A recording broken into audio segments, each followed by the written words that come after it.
Nous sommes en face des 4 synagogues séfarades. Ceci est la façade de la synagogue Yochanan ben Zakkai, fondée au début du XVIIe siècle par les descendants des Juifs expulsés d'Espagne en 1492. Dans cette grande et magnifique synagogue, aujourd'hui encore de nombreuses cérémonies séfarades officielles ont lieu, dont la nomination du grand rabbin séfarade.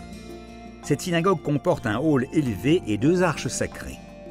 De ce point, nous continuerons vers les synagogues adjacentes qui furent construites au fil des générations. Chacune possède un caractère unique, par exemple la synagogue d'Eliyahu Hanavi est nommée selon le prophète Élie. Nous passons aux petites allées pittoresques à la place de Baté Mahassé. Les bâtiments autour de la place ont été construits au milieu du XIXe siècle pour abriter les habitants pauvres du quartier juif. Notez la mosaïque en haut des façades qui porte les emblèmes de la famille Rothschild. Il s'agissait d'appartements luxueux pour les normes de l'époque. Les frais de location étaient bas et parfois inexistants. Nous nous arrêtons devant la yeshiva kabbalistique de Beth El, la plus ancienne de la vieille ville.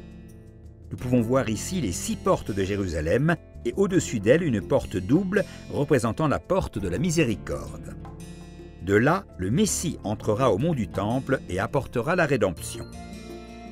La synagogue Hourva, située sur la place adjacente, a été reconstruite en 2010, restaurant ainsi son ancienne splendeur.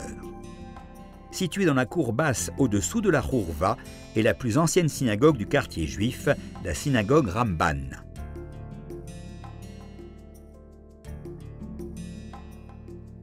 Sur le mur apparaît une des lettres écrites par le Ramban qui est devenue un symbole de l'éthique juive. Notons les piliers bas au centre de la synagogue. Leur base se trouve sur un niveau inférieur au sol, au niveau des fondations de la synagogue originale. Les colonnes de l'ancienne rue du Cardo marquent la route principale de la ville romaine, qui a été construite après la destruction du deuxième temple. Ici se trouvait un boulevard de 22 mètres de large et de plus d'1 mètre de hauteur. Sous la partie couverte, nous pouvons voir les anciens pavés et la reconstitution des poutres en bois du toit. Nous nous trouvons en face de la façade de la synagogue en ruine Tiferet Israël, détruite pendant la guerre d'indépendance. La conception de la façade semble être influencée par l'ancienne synagogue de Bar-Am, dotée d'une galerie supérieure. À l'étage inférieur de la synagogue, nous pouvons voir les vestiges du bain rituel. D'un point d'observation sur la périphérie du quartier juif, nous pouvons voir 2 des sites centraux de Jérusalem, le mur occidental et le mont du Temple. Sur la droite du complexe, nous pouvons distinguer le grand dôme de la mosquée Al-Aqsa.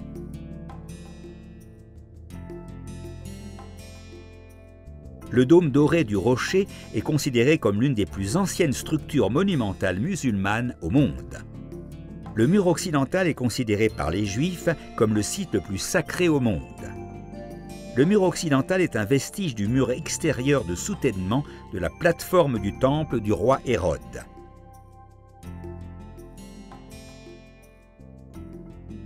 On peut voir les pierres gigantesques du bas avec leurs contours distincts et bien taillés. Au fur et à mesure que le mur monte, les pierres deviennent de plus en plus petites. Nous pouvons voir environ 1/10 de la longueur du mur et 2/3 de sa hauteur. 15 mètres de la paroi sont enterrés.